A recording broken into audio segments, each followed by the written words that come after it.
2015 was a pretty difficult year for Nepal and the book bus as well.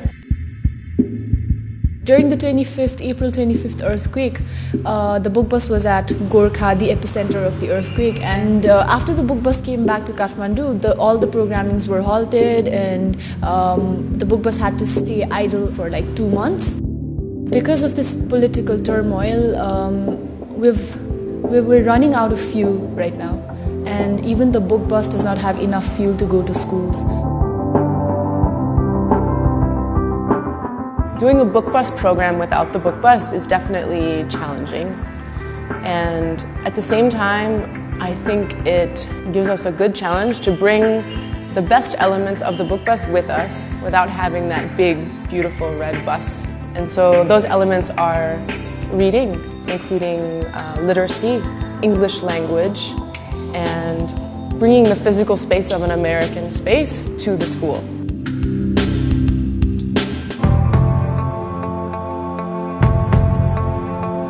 Most of the schools have been going through theory only rather than practical way, and we've been choosing our practical experience and experiments to the students, so which is been a bit of a challenge because some students are very much more eager towards the practical education that we are giving. So climate plus change को बारेमा चाहिँ तपाईहरुले हामी दुईजना मिलेर थोरै जो प्यारेन्ट्सहरुको बारेमा डिस्कस गरेर के कसो भइराको छ भनेर कुरा गर्छौं है. So यसरी मुभ गर्नेलाई चाहिँ did you ever study this? Especially in schools here in Nepal, the general idea for a lot of students and for teachers is that science is something that has a lot of facts. Our approach is that we try and make it as interesting for them as possible. We have the explaining, but nothing virtuality. They just draw and explain like this is that or that is that. How about making it more practical, like not just virtual, but making models, showing them how it works, and then explaining things. We give not just the students, but we give the entire school an example of something that can be replicated.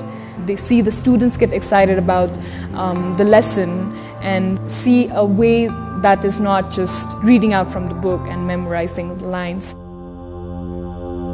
I think the most important thing we did was that ball and rocket experiment, because in that experiment we learned how about Newton's third law of motion, and we learned how to work as a team also.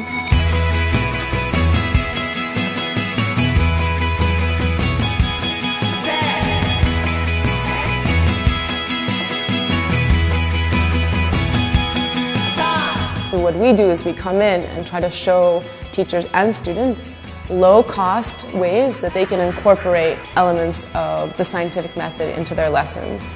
This idea of being able to experience through the senses is a very important part of the scientific method. This is like observation, forming a hypothesis, and then testing that hypothesis. And this isn't really taught in the textbooks. 266. She's right, deep. And so at that point, they became like real scientists themselves. And that is pretty much the main goal, is we want to give them the experience of being a scientist. We did physics, which was an experimental one, right? And we did it out of the class, we did it all mathematical things, but we did it experimental way. So it was really interesting. So you people bring physics in experimental way, and that's the way, to teach nowadays.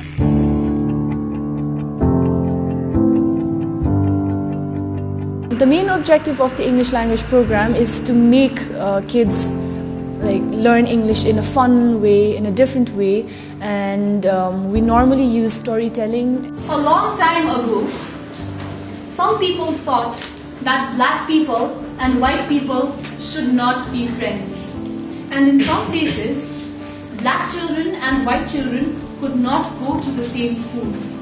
This is called segregation.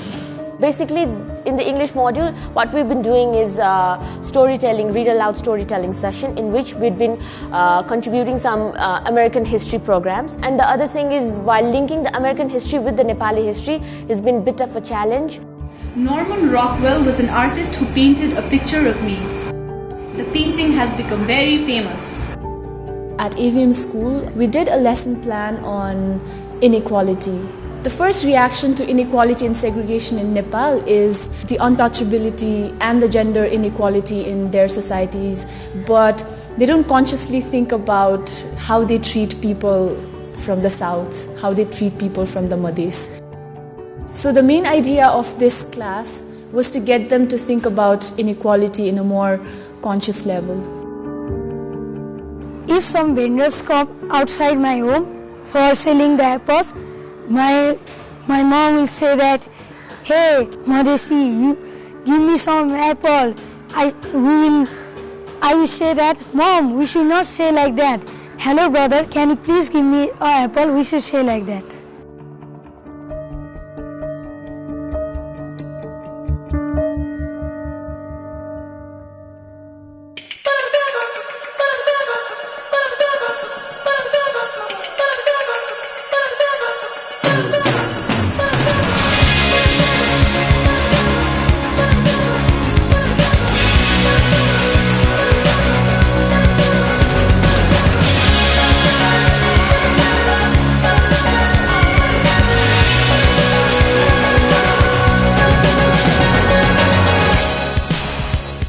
We gave the students a place and an opportunity to ask us questions that they'd always been curious about.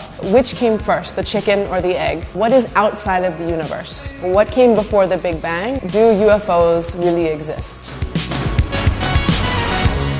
I think they're real because Area 51, they have sightings of real UFOs. Everything, like they have even proofs that people hear trumpets or something like that. Even there are many witnesses to have sightings of UFO.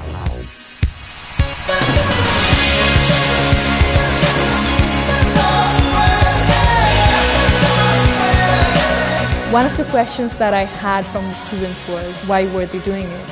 Eventually the student got it, and he answered his own questions. I walked away from there feeling like I had done something worthwhile, even if it was for one kid.